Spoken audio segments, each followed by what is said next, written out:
¿Se escucha, jóvenes? Todos, ¿no? Muy bien, entonces ahora vamos a empezar con un tema nuevo referido a lo que es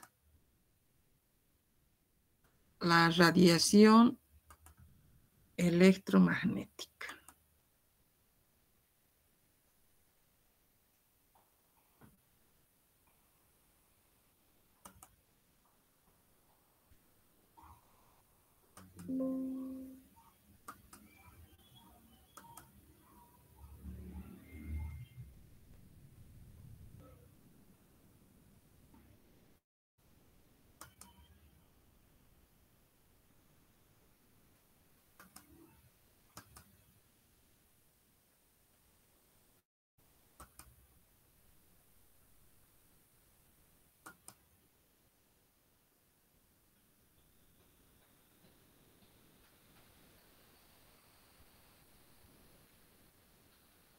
¿Pueden observar, jóvenes?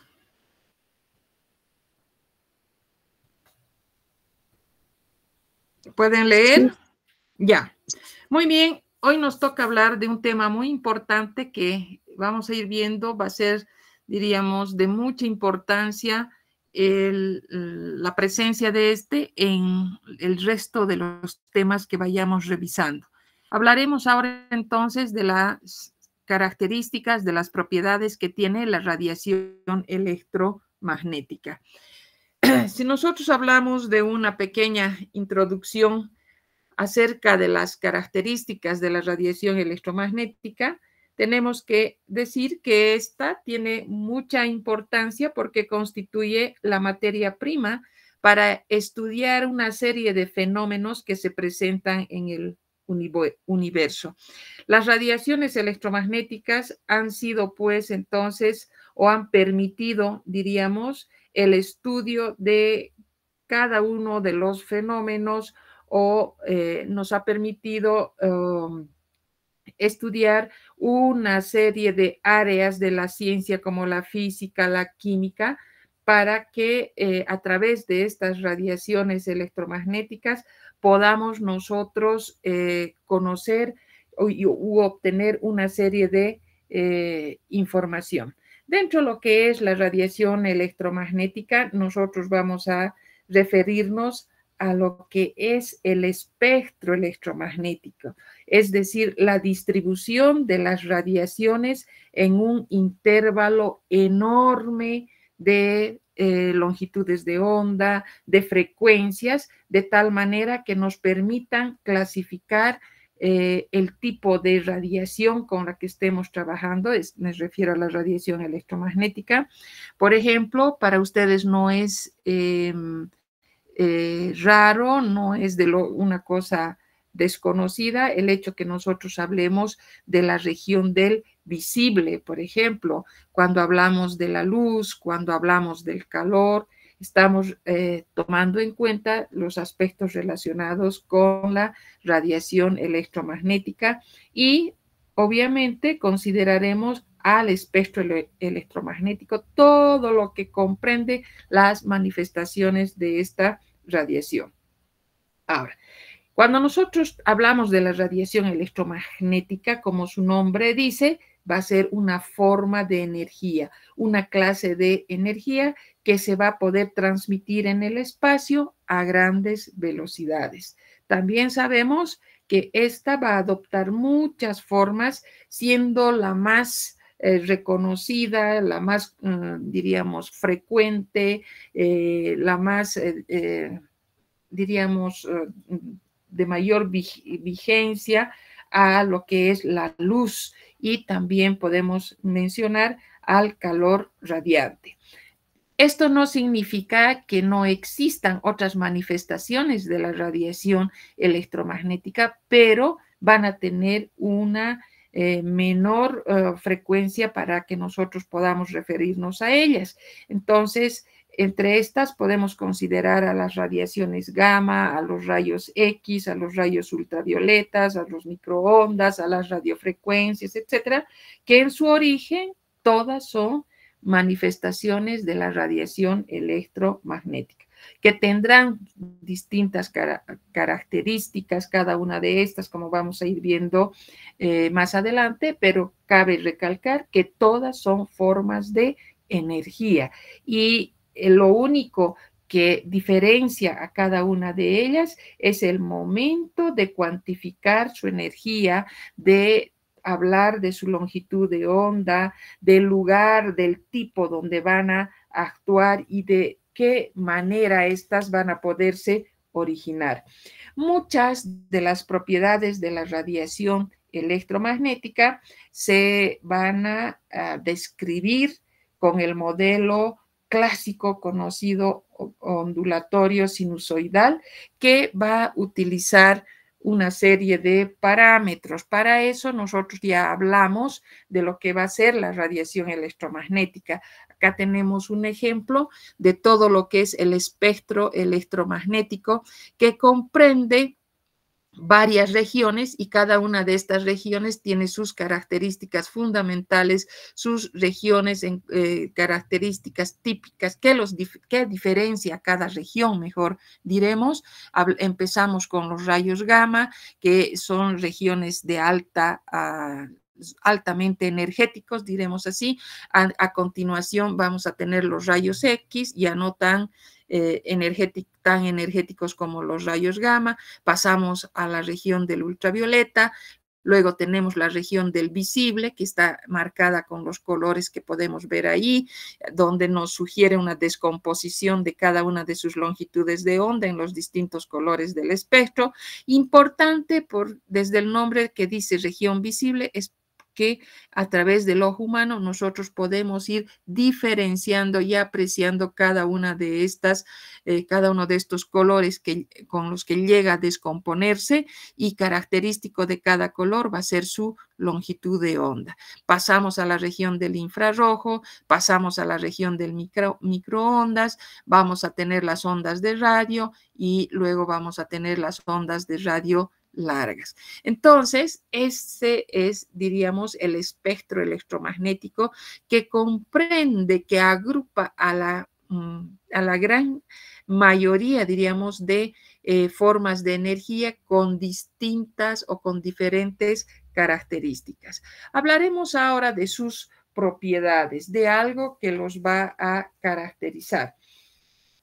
Hemos dicho que la radiación electromagnética, entre sus características, diríamos, primero, es una forma de energía. Eso es lo principal. ¿Qué es la REM?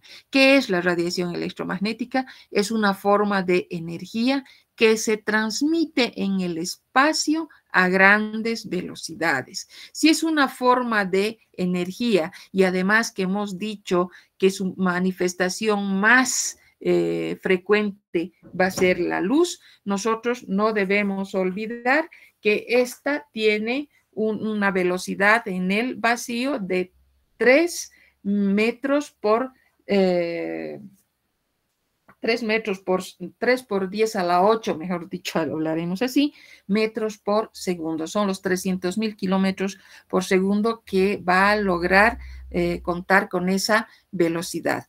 Ahora, otro aspecto importante es que tiene un comportamiento sinusoidal y de partícula. ¿Qué significa esto? Que tiene un comportamiento ondulatorio y también va a tener un comportamiento similar al de una partícula. Por otro lado, tiene dos componentes fundamentales, que va a ser un campo eléctrico y un campo magnético, como pueden ver en el esquema que se les presenta. A su vez, esta radiación electromagnética, a ver, vamos repasando para ubicarnos correctamente. Hemos dicho, por ejemplo, que la radiación electromagnética no necesita un medio de soporte para poder transmitirse, directamente logra propagarse en el vacío. Estamos hablando por eso, o nos referimos, o inmediatamente nosotros asociamos a la luz de las estrellas que se propaga a altas velocidades, como hemos mencionado. Ahora, hemos dicho también que tiene un modelo ondulatorio para explicar algunos fenómenos y también tiene un comportamiento corpuscular de partícula que gracias a ello nosotros podemos también comprender algunos otros fenómenos. De tal manera que estas dos características fundamentales de la radiación electromagnética son totalmente, diríamos, tanto la característica ondulatoria como su característica corpuscular, ese comportamiento que tiene como onda y como partícula, en otras palabras, es totalmente complementario. No podemos decir que sea más tipo onda o sea tipo partícula el comportamiento, sino necesariamente tenemos que asociar a este aspecto de que tiene tiene un comportamiento de onda y de partícula. Por lo tanto, tenemos que referirnos necesariamente a a una radiación electromagnética donde tiene propiedades de onda y tiene propiedades de partícula. Es por eso que asociamos ya desde cuando estudiamos la naturaleza de la luz, el origen de la luz, etcétera. Recuerdan ustedes que hemos ido viendo una serie de diríamos, etapas donde desde a partir de 1800 ya algunos físicos como Maxwell, también teníamos que mencionar a otros como Newton, como Huygens, etcétera, que ellos cada vez van proponiendo las bases para ir definiendo la naturaleza de la luz. Y finalmente sabemos que se llega a la conclusión de que la luz la podemos definir como una radiación electromagnética, con su comportamiento de onda y con su comportamiento de partícula. Ambos comportamientos son complementarios. Solo de esta manera vamos a poder llegar a comprender una serie de fenómenos. Ahora, cuando nosotros nos referimos a la radiación electromagnética y la definimos como una forma de energía que se propaga en el espacio en forma de ondas electromagnéticas que son resultado de oscilaciones conjuntas en un campo eléctrico y magnético, serán proporcionales, perpendiculares entre sí a la dirección de propagación, como ustedes pueden ver en la figura de la izquierda. Estamos hablando de un campo eléctrico, nos estamos refiriendo a un campo magnético y serán perpendiculares entre sí, y también tenemos que tomar en cuenta a la dirección de propagación, como podemos observar. Esa es la, diríamos, la característica fundamental que nos va a presentar la radiación electromagnética para que nosotros podamos comprenderla. Si nosotros nos referimos en su totalidad o en las manifestaciones que tiene la radiación electromagnética y tomamos el punto del espectro electromagnético, vamos a tener que pensar en unos intervalos bastante amplios de longitudes de onda y de frecuencias.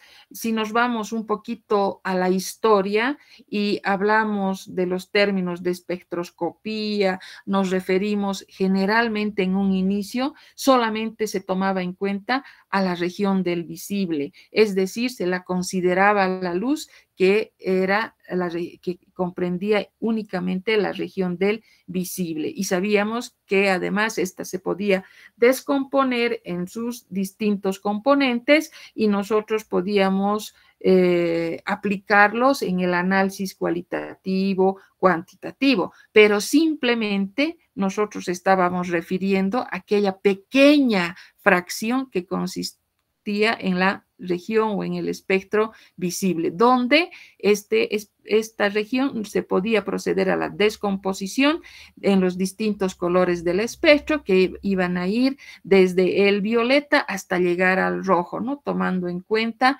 el violeta, el azul, el verde, el amarillo, el naranja, y llegar hasta el rojo. Cada uno de estos colores, ojo, tenía sus características específicas en cuanto a sus longitudes de onda, en cuanto a sus frecuencias. En este caso, nosotros podemos estar refiriéndonos, si partimos desde el violeta, vemos que las longitudes de onda van a ir, se van a manifestar en orden creciente. Cada vez más las longitudes de onda van a ir aumentando. Cosa contraria cuando nos referimos, por ejemplo, a la frecuencia. Entonces, esa primera idea de tener que el espectro electromagnético solo comprendía la región del visible, pues con el paso del tiempo ha sido sustituida, ha sido ampliada o como quieran entender ustedes, ya que abarca un gran número de regiones, diríamos, de igual manera que la del visible, y posteriormente nos vamos a referir a estos. Una vez que hemos visto las propiedades, las características que tienen, vamos a tomar en cuenta a los parámetros ondulatorios. Pero se hace importante que nosotros vayamos haciendo hincapié en las propiedades principales que pueda tener la radiación electromagnética. Hemos hablado de que tiene una velocidad constante en el vacío. ¿Eso qué significa? Que estamos hablando de aproximadamente una velocidad de 3 por 10 a la 8 metros sobre segundos. Después hemos mencionado también que no requiere un medio de soporte, como en el caso, por ejemplo, del sonido. No requería un medio para poder propagarse, a diferencia de otros ejemplos como el sonido. Luego, tiene un carácter dual, tiene un comportamiento dual. No nos olvidemos algo fundamental como tiene las características de onda y tiene las características de partícula. Tiene el comportamiento de onda, nosotros manifestamos el comportamiento ondulatorio para comprender ciertos fenómenos, como ser, por ejemplo, las interferencias constructivas, sustractivas, o también el fenómeno de la difracción. Y también tenemos que referirnos a ese comportamiento de partícula cuando nos referimos a fotones, a haces de partículas cargadas, para asociar, por ejemplo, al efecto fotoeléctrico. Es importante entre sus propiedades no descuidar que la radiación electromagnética transporta energía.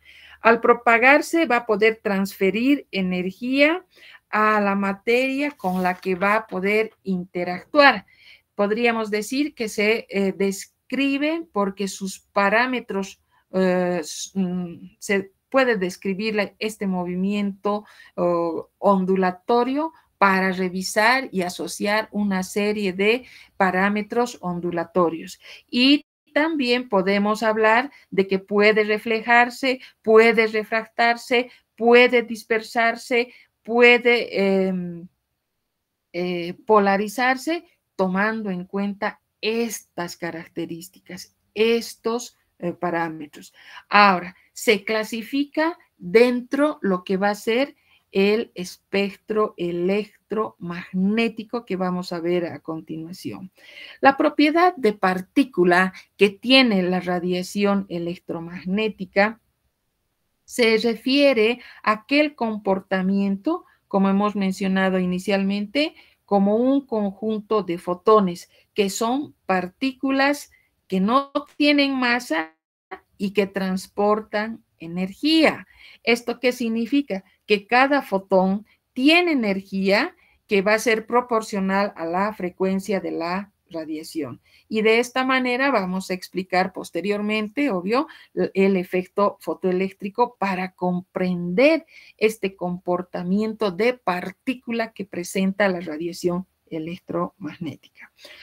A ver, resumiendo, bueno, esto vamos a ver posteriormente. Cuando yo hablo del efecto fotoeléctrico, ¿a qué me estoy refiriendo? Cuando un haz de luz, cuando un haz de radiación va a incidir sobre una superficie metálica que presenta una serie de características, va a tener la posibilidad de arrancar algunos electrones y de esta manera nosotros podemos comprender, podemos entender algunos fenómenos como por ejemplo la absorción o la emisión de radiación.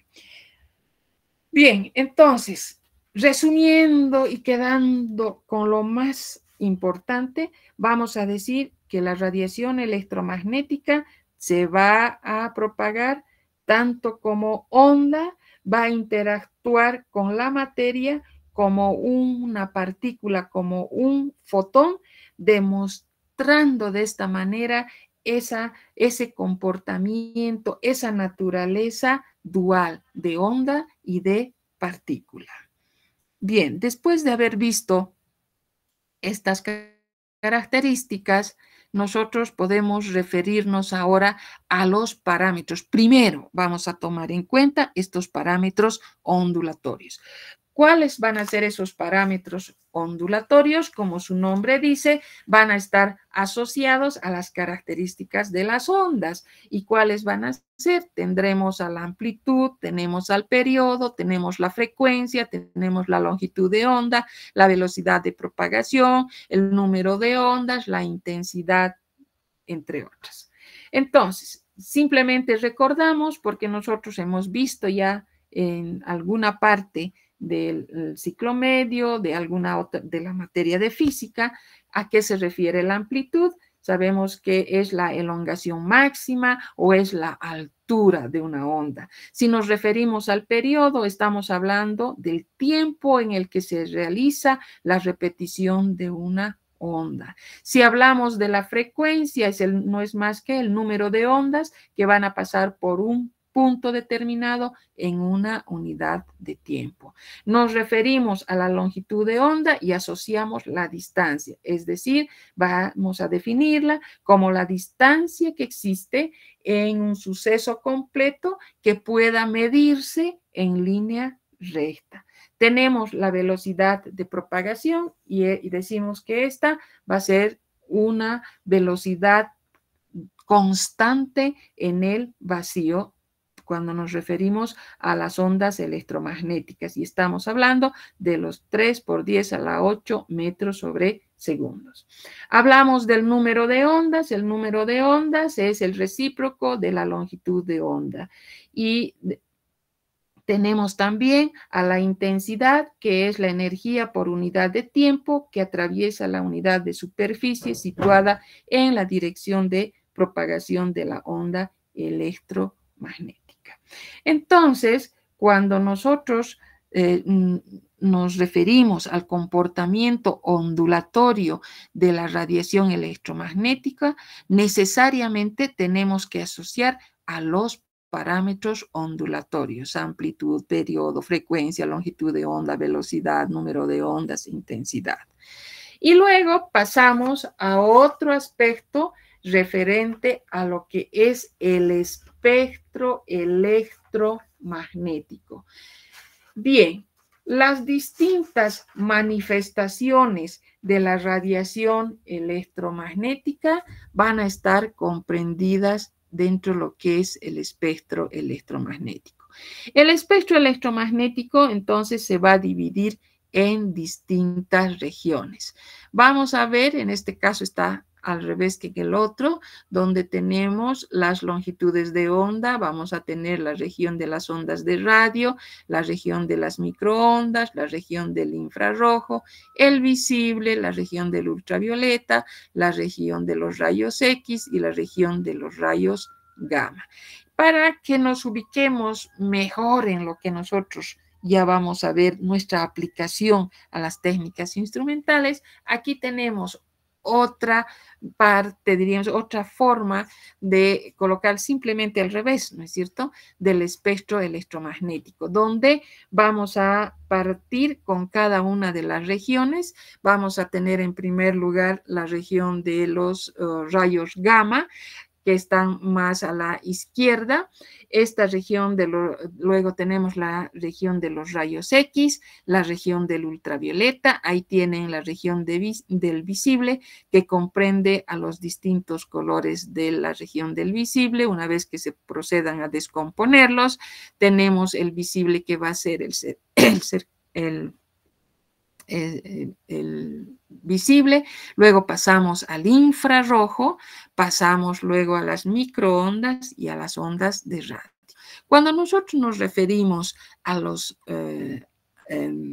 regiones de interés dentro de lo que es nuestra materia y las técnicas instrumentales, generalmente estas se desarrollan en las regiones del ultravioleta, en la región del visible, y toman en cuenta una fracción del infrarrojo, que generalmente es el cercano infrarrojo. Entonces, esas son las regiones de mayor frecuencia, de mayor, diríamos, empleo en lo que se trata de referirnos a las técnicas instrumentales. Pero antes de ir caracterizando cada una de estas regiones, tenemos que ver algunos aspectos. ¿Cuáles son, diríamos, las semejanzas que existen en cada una de estas regiones del espectro electromagnético?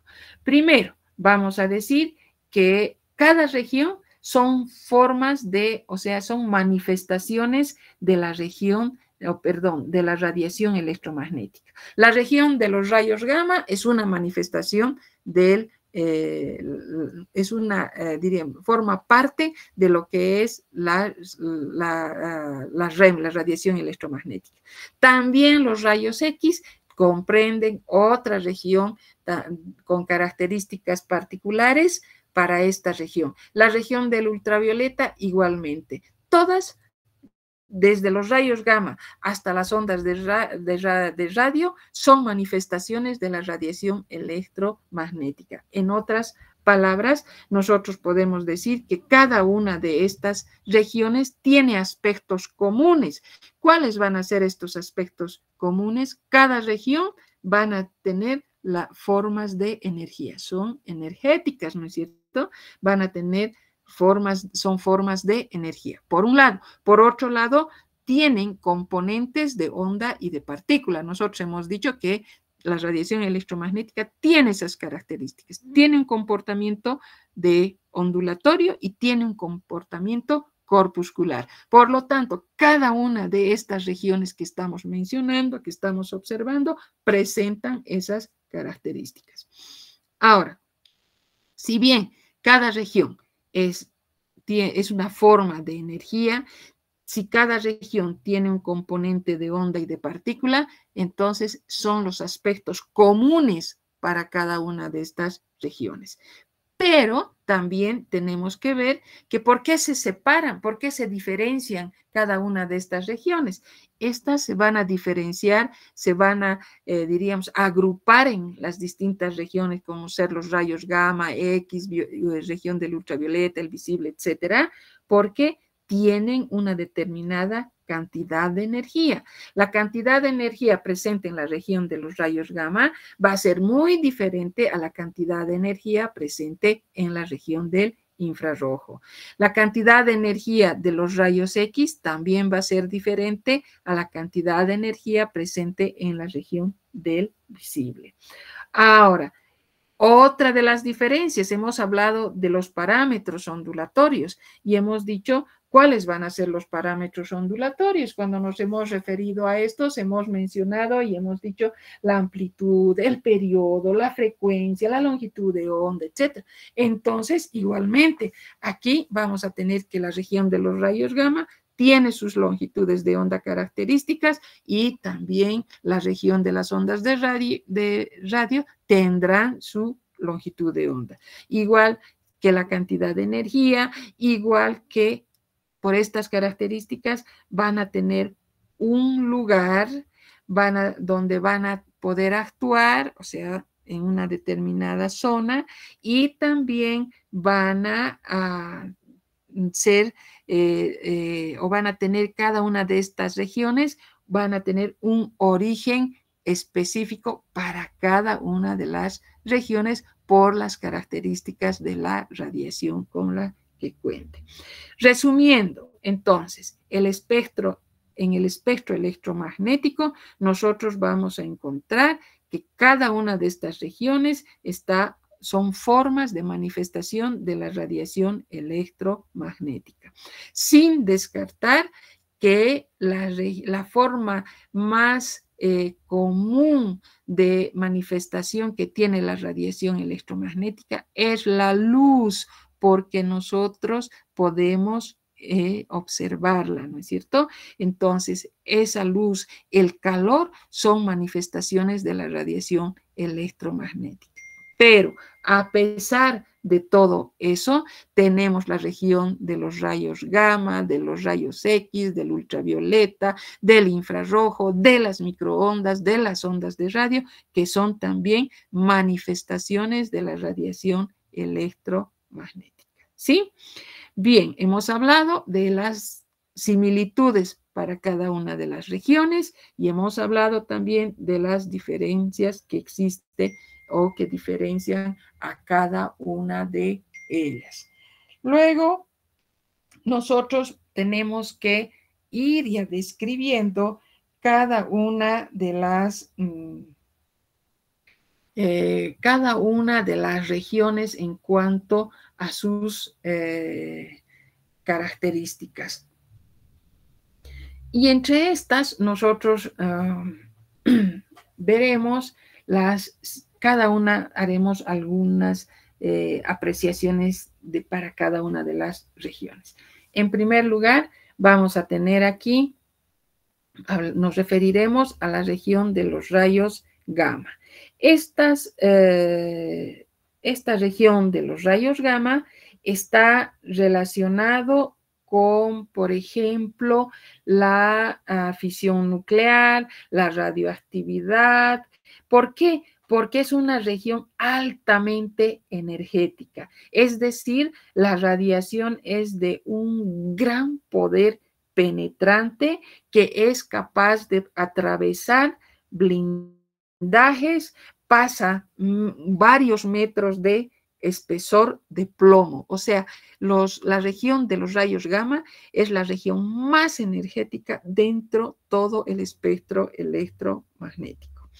Ahora, la región de los rayos X, que está a continuación, son también bastante energéticos, pero no tanto como los rayos gamma. Y así sucesivamente, el poder energético va a ir decreciendo cada vez más y de tal manera ya vamos a ir viendo cómo estas regiones van a ir disminuyendo y van a tener sus características. Por ejemplo, si hablamos de los rayos X, estamos hablando que son también energéticos, pero ya no atraviesan varios metros de plomo como en el caso anterior de los rayos gamma, sino van a atravesar sustancias opacas como el tejido muscular. Un ejemplo típico son los rayos X que se utilizan como una aplicación dentro de las técnicas para una serie de estudios, ¿no es cierto?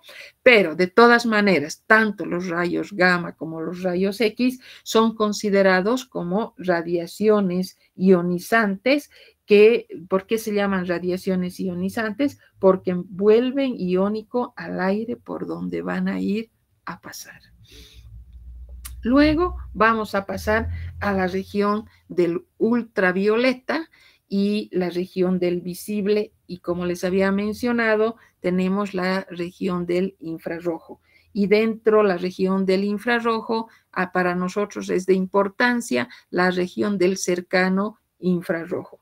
Estos rayos que encontramos aquí, cada vez más la región del ultravioleta energéticamente va a ser inferior a los rayos X, pero va a ser superior a la de la región del visible, y la del visible va a ser también superior a la del infrarrojo, donde ya acá podemos manifestar que son regiones donde va a haber manifestación de calor.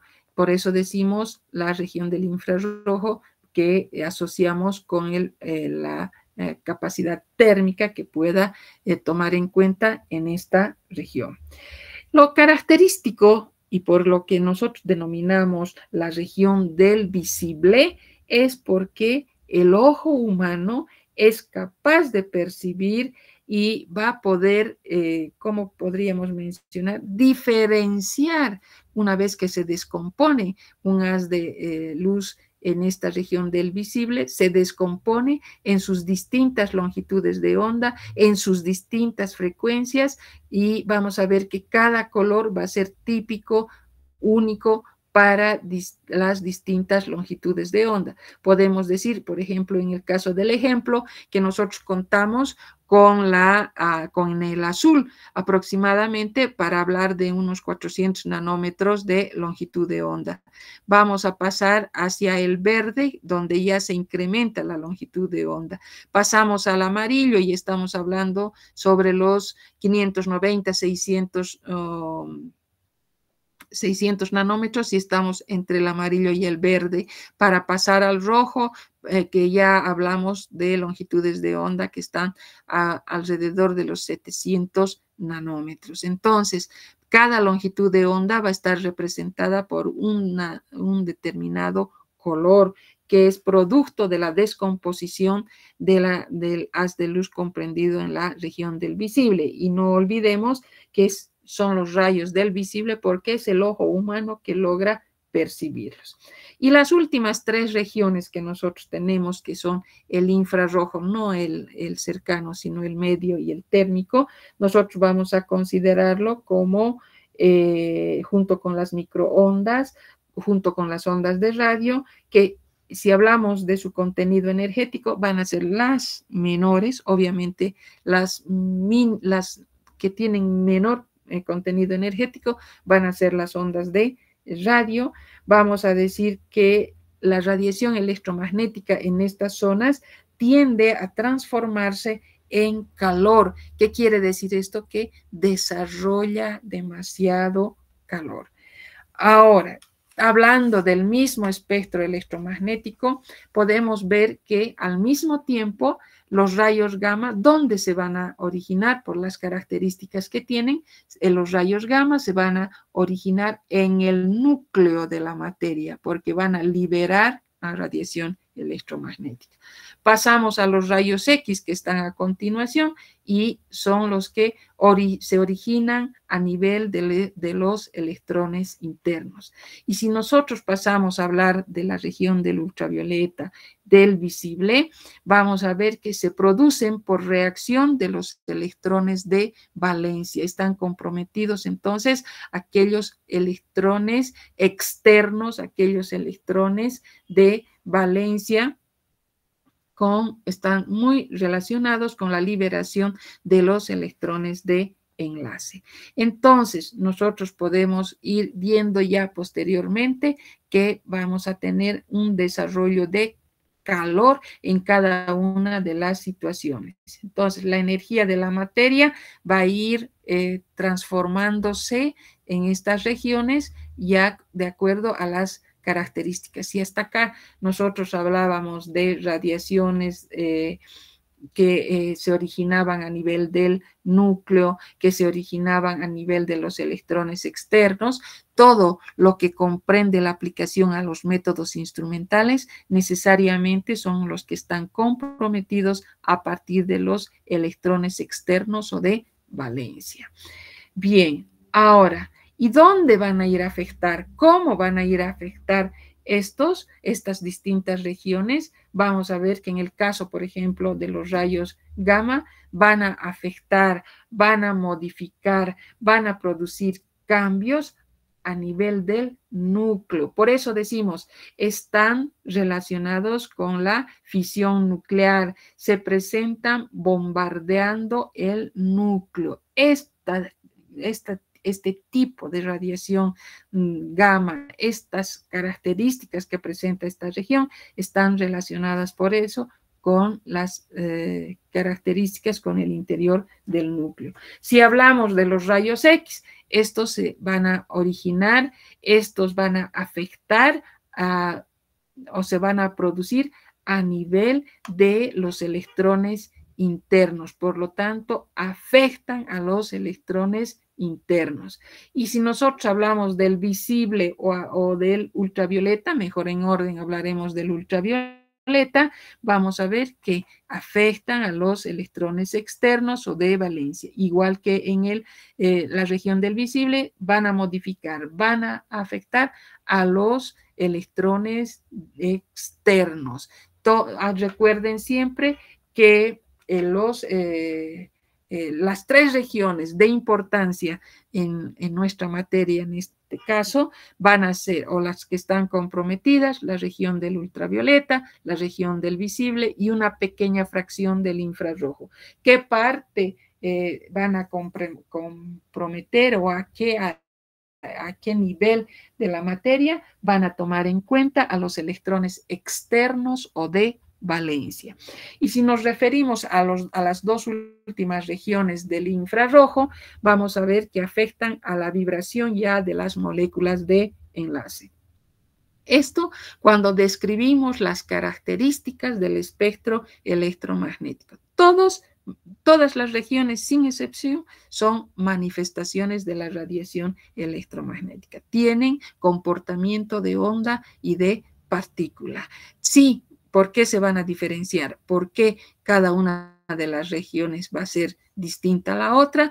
Por su poder energético, por la longitud de onda, por su frecuencia y cómo van a ir a interactuar con la materia. Pasamos ahora a referirnos a algunos fenómenos que están relacionados con la radiación electromagnética. Vuelvo a repetir, vuelvo a insistir que siempre tenemos que tomar en cuenta ese comportamiento dual que tiene la radiación electromagnética. Y hemos dicho que estos van a tener un comportamiento ondulatorio y van a tener un comportamiento como partícula. Es decir, si bien la radiación se va a propagar como una onda, va a interactuar con la materia como una partícula. Eso debemos tenerlo siempre claro. Entonces, ahora vamos a relacionar o vamos a tomar en cuenta algunos fenómenos relacionados con este comportamiento. Y en primer lugar, nos vamos a referir al fenómeno de la transmisión. ¿Qué ocurre cuando se lleva a cabo la transmisión de la radiación? En primer lugar, cuando hablamos de la transmisión, tenemos que referirnos también, bueno, primero hablaremos de manera general. Tenemos a los fenómenos de la radiación. ¿Cuáles son los fenómenos de la radiación y relacionados con su comportamiento ondulatorio? Tenemos a la transmisión, tenemos a la reflexión, tenemos a la refracción, debemos mencionar a la difracción y por ende al fenómeno de la interferencia. Y cuando hablamos de las interferencias, tenemos que referirnos a la interferencia constructiva y a la interferencia destructiva. Hablemos entonces de lo que va a ser la transmisión de la radiación. Cuando hablamos de la transmisión de la radiación, ojo, no se olviden, estamos refiriéndonos a aquella región del visible para que tengamos una mejor comprensión. Entonces, cuando nos referimos a la transmisión de la radiación electromagnética, vamos a manifestar que es el paso de la radiación electromagnética a través de sustancias transparentes al visible, sustancias transparentes al ultravioleta, sustancias transparentes al cercano infrarrojo. Entonces, si por algún motivo nosotros no colocaríamos o no nos encontraríamos frente a una sustancia que no sea transparente, desde luego el fenómeno de la transmisión no va a poder llevarse a cabo. Imagínense si nosotros estamos hablando de un material como ¿qué se llama? El alquitrán. ¿Va a poderse llevar a cabo una transmisión? No, no se va a poder llevar a cabo una transmisión. Ahora, ¿en qué consiste la transmisión? Cuando la radiación electromagnética pasa a través de la materia, esa velocidad que podía haber tenido en el vacío que habíamos mencionado ya anteriormente de 3 por 10 a la 8 metros sobre segundos, va a disminuir, va a ser menor, ya no va a tener esas características. ¿Por qué? Porque al transmitirse, al atravesar, va a interactuar con las partículas del medio.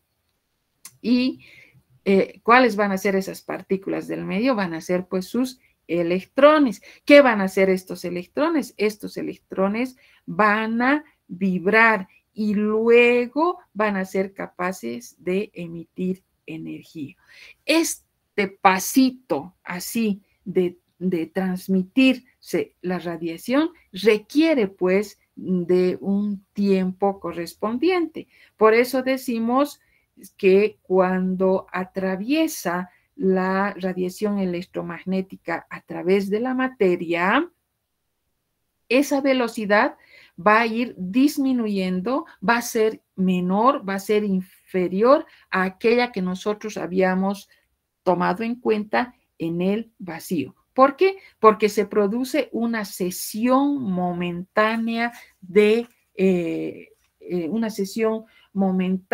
hacia la materia. Es una cesión, digamos, fugaz, muy veloz, que dura una fracción de segundos. Estamos hablando alrededor de 10 a la menos 14, de 10 a la menos 15 segundos. Ahora, una vez que se ha tomado ese tiempo, va a salir la radiación electromagnética desde la materia, y esto va a ser a distintas velocidades, es decir, va a depender del tipo de materia por el que va a lograr pasar. Por lo tanto, las velocidades van a ser distintas, van a ser velocidades diferentes que van a interpretarse en función a la naturaleza electrónica de la materia, del analito por el cual va a pasar, o sea, del medio por el que va a pasar. Entonces, si este material, si este analito presenta una mayor cantidad de dobles enlaces, de triples enlaces, vamos a ver que el paso de la radiación electromagnética va a ser mucho más lento, diríamos, va a ser mucho más dificultoso, va a existir un frenado mayor, porque esas estructuras, la naturaleza de ese medio por el que va a atravesar va a ser mucho más complejo. Entonces, de esa manera, nosotros nos estamos refiriendo al proceso de transmisión. También nosotros nos podemos referir a la reflexión, que nosotros conocíamos como aquel fenómeno por el cual un rayo de luz que va a chocar en un espejo, en una superficie, va a través de un rayo incidente, va a agarrar y va a volver al medio del cual proviene a través del rayo reflejado, y nosotros estaremos frente a una reflexión regular o irregular dependiendo las características, la naturaleza de la superficie con la que va a chocar este rayo. Pasamos a otro fenómeno que va a ser la refracción, sabiendo que la reflexión es un retorno de la radiación al medio del cual proviene. Pasamos a la refracción. ¿Cuál es la característica de la refracción? Hay una desviación de la luz. Aquí tenemos un rayo incidente que va a atravesar un medio de diferente densidad y la dirección de ese rayo inicial, de ese rayo incidente, va a dar lugar a un rayo refractado que va a cambiar de dirección, que va a ser distinto, diferente a la dirección de aquel rayo inicial. El rayo refractado, vamos a ver que va a formar un ángulo con respecto a la normal. Y otro fenómeno, y antes de hablar de la difracción, si nosotros nos referimos al índice de refracción, que es importante hablar en la refracción, el cambio de dirección de la radiación, hemos dicho que se conoce con el nombre de índice de refracción, y vamos a ver que este índice de refracción también va a variar de acuerdo al estado en el que se encuentre el medio por el que atraviese, si podrá ser un medio gaseoso, un medio sólido, etcétera, etcétera. Y por tanto, nosotros tenemos el índice de refracción y definimos como la relación que existe entre la velocidad de la radiación en el vacío, que sabemos cuál es, y la velocidad de la radiación en el medio o en el material por el que va a lograr atravesar.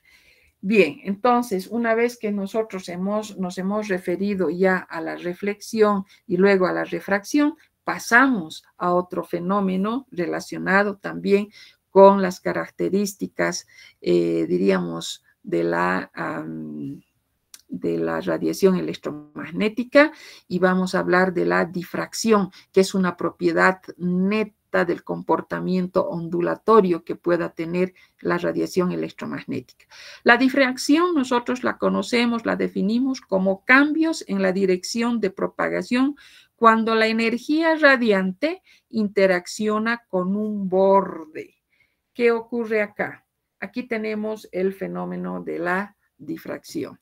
Tenemos, en primer lugar, un haz paralelo de haces, ¿cierto? Paralelos, y encontramos unas ranuras y vamos a encontrar unos bordes puntiagudos. En el primer caso, donde está señalado como A, y luego vamos a tener, aquí está, tenemos un borde puntiagudo, otro borde puntiagudo, pasamos a B, igualmente, 1, 2, otras rendijas aquí, son los bordes puntiagudos y a su vez tenemos una ranura.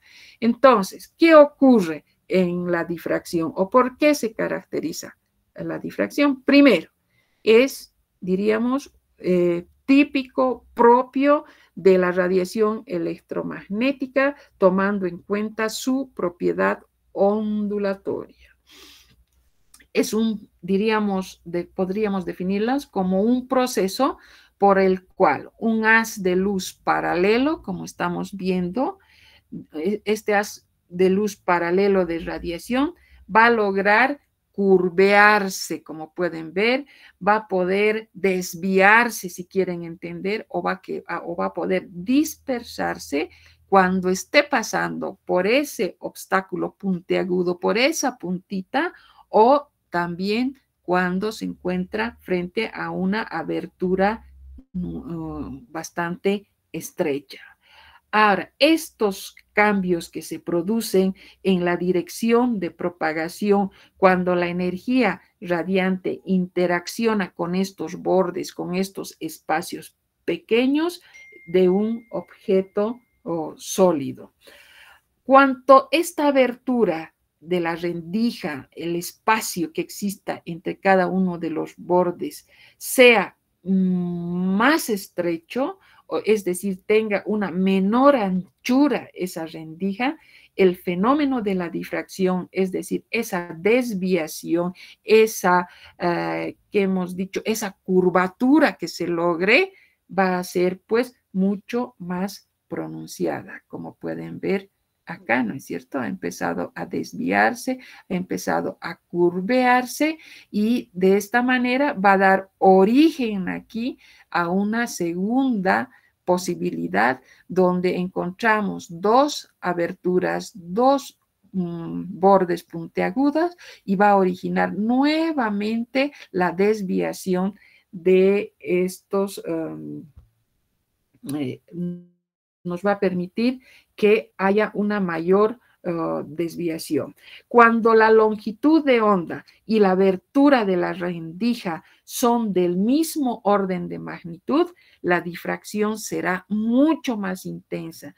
En este caso, la rendija se va a comportar como una nueva fuente para que se lleve a cabo la difracción. Entonces, ahí tienen el ejemplo cuando nosotros contamos desde un haz paralelo, pasa por un espacio, una abertura bastante estrecha, luego origina una difracción solo por una ranura y vamos a poder tener la posibilidad de llegar a una difracción a través de dos ranuras. Entonces, es muy importante acá para que se lleve a cabo este fenómeno, la ranura, el tamaño de la ranura, el espacio de la ranura, que sea necesariamente del mismo orden, de la misma magnitud de la longitud de onda, y el proceso de difracción se hace mucho más notorio, se hace mucho más, diríamos, va a ser mayor, va a ser mucho más grande.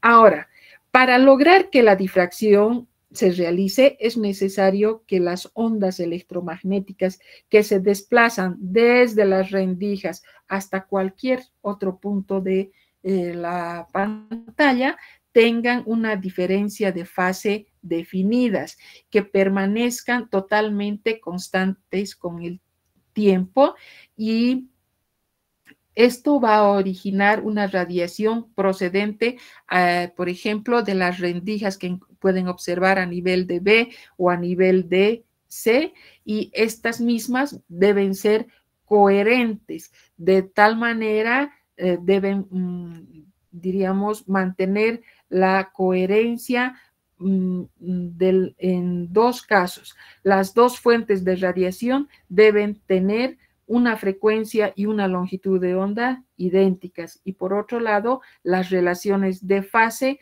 entre los dos haces deben permanecer constantes con el tiempo. Eso cuando hablamos de fenómenos de la difracción.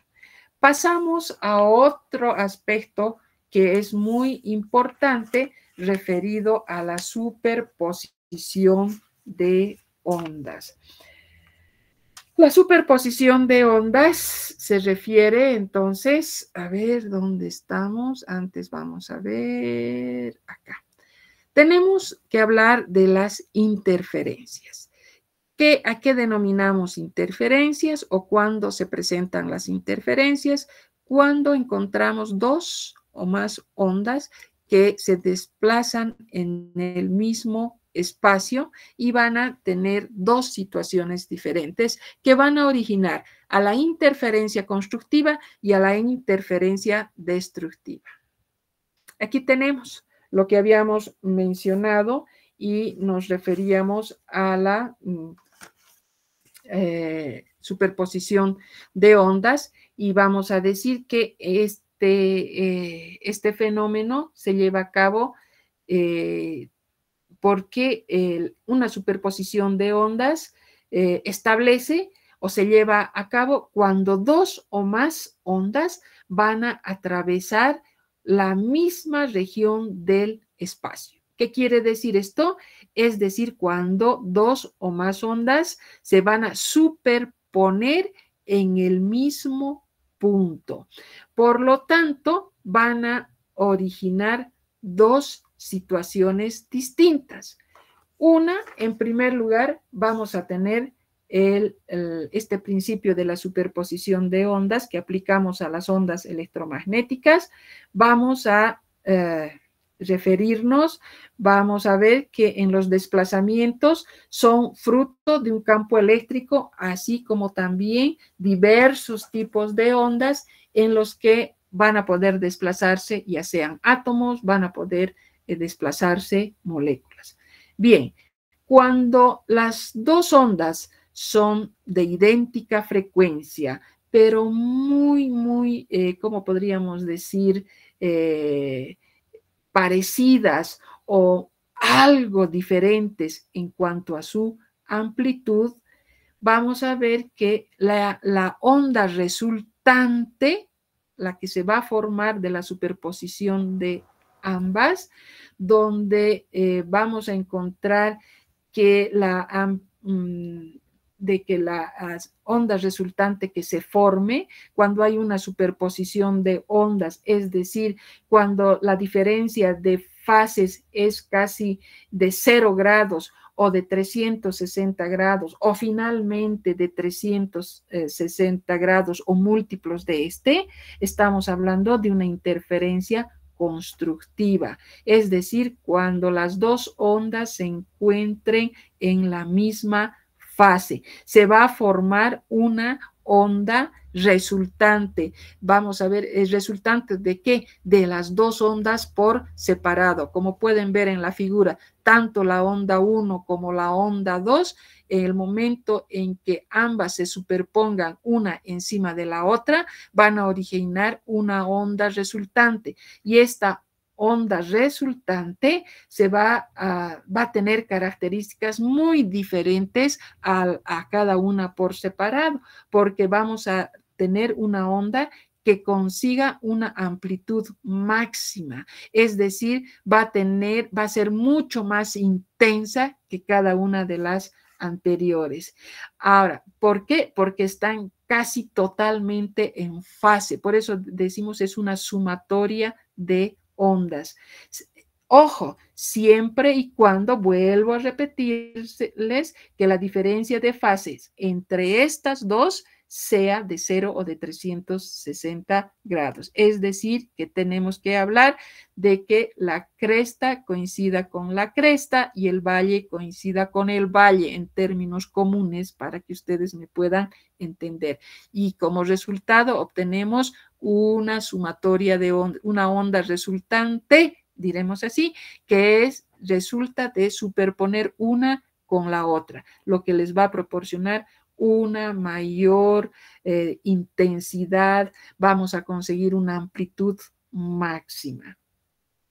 Pero si nosotros estamos en el caso de la derecha, por ejemplo, cuando se presenta esta superposición, diríamos, de ondas, en el caso de que no lleguen a coincidir la cresta con la cresta y el valle con el valle, y si no, más bien estemos hablando de que las crestas coinciden con los valles, como resultado vamos a tener el momento de formar la nueva onda, entre comillas, se va a producir una disminución o finalmente se va a anular por completo.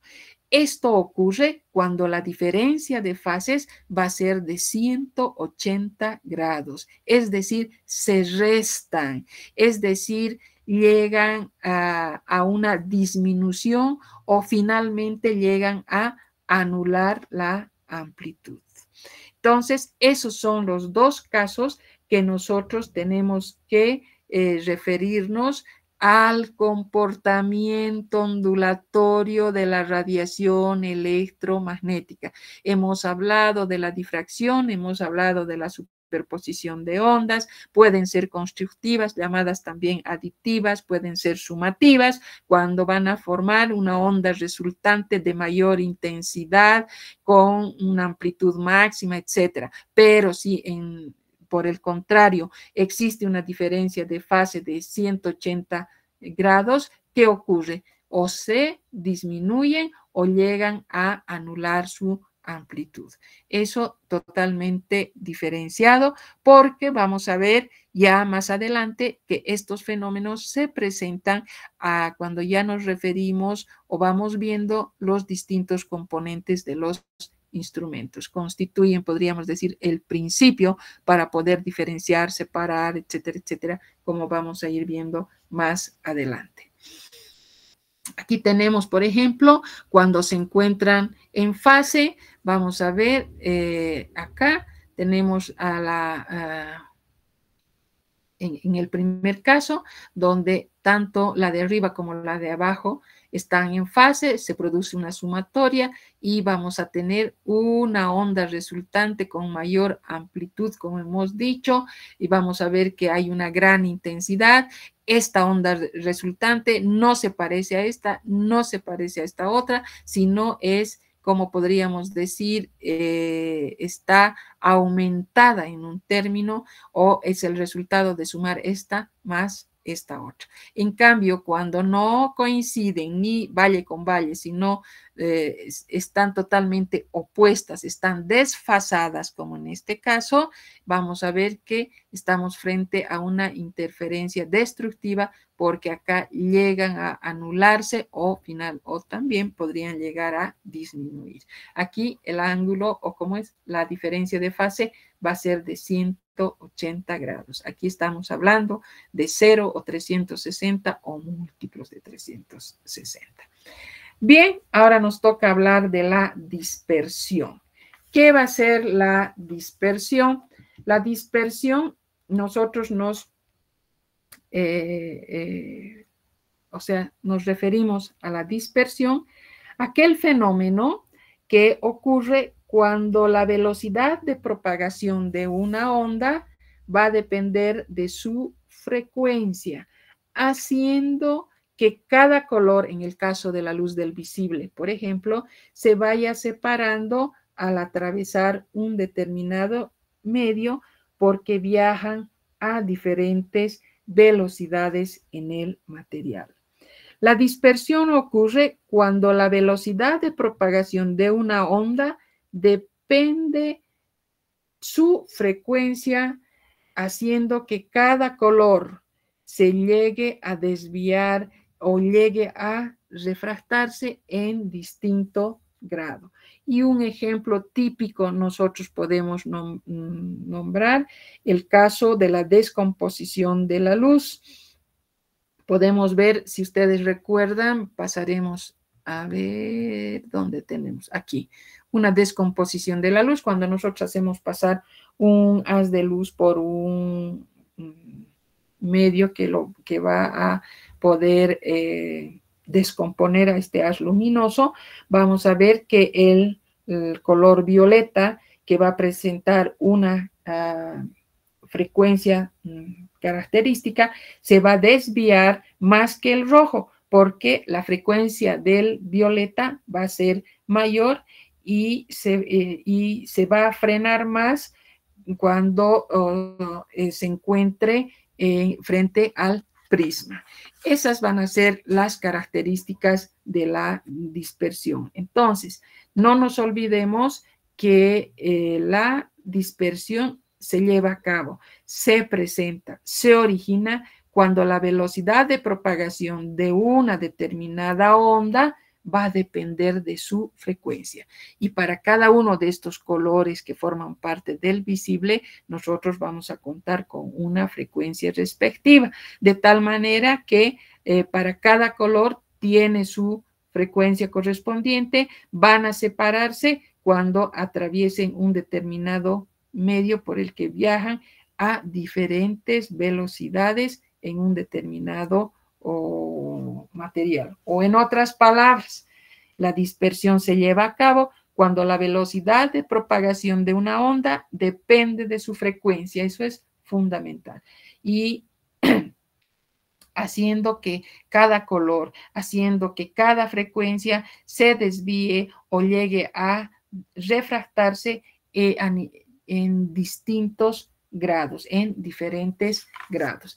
A su vez, esta dispersión va a poder ser una dispersión normal, va a poder ser una dispersión anómala, se llamará una dispersión normal cuando existe un aumento gradual que se va a llevar a cabo del índice de refracción porque aumenta la frecuencia y disminuye la longitud de onda. Entonces va a ir un aumento diríamos, secuencial, sin mayor problema. En cambio, si hablamos de la dispersión anómala, van a haber algunos intervalos, se van a presentar algunos espacios donde la frecuencia va a presentarse un cambio brusco, de tal manera que va a ir y va a dar lugar a que se formen unas curvas de dispersión anómalas.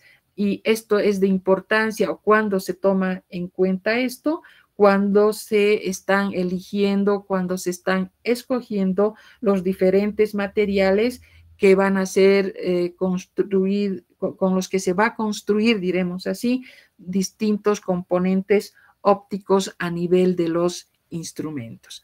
Entonces, ahora pasamos a otra parte. Estamos hablando de la difracción, la superposición de ondas y hablamos de la dispersión. Bien, luego tenemos las propiedades mecánico-cuánticas de la radiación. Esto se refiere al comportamiento ya no ondulatorio, ya no relacionado con las características, diríamos, ondulatorias de la radiación. Aquí ya tenemos un comportamiento corpuscular. Aquí tenemos un comportamiento como partícula. Y esto nos va a llevar, podríamos decir, a otra manera, a otra forma de que nosotros podamos comprender los distintos fenómenos. Vamos a quedar acá y la próxima clase vamos a concluir con estas propiedades mecánico-cuánticas de la radiación, donde hay dos fenómenos que están relacionados con este tipo de propiedades que van a ser de suma importancia para la aplicación de las técnicas instrumentales, como va a ser el fenómeno de la absorción y el fenómeno de la emisión, que vendrían a ser los métodos que más los vamos a explotar o los vamos a emplear a lo largo de nuestra materia. Vamos a quedar aquí, jóvenes, y nos estamos viendo la próxima semana. Que tengan una buena tarde. Hasta luego. Hasta luego, doctora. Hasta luego.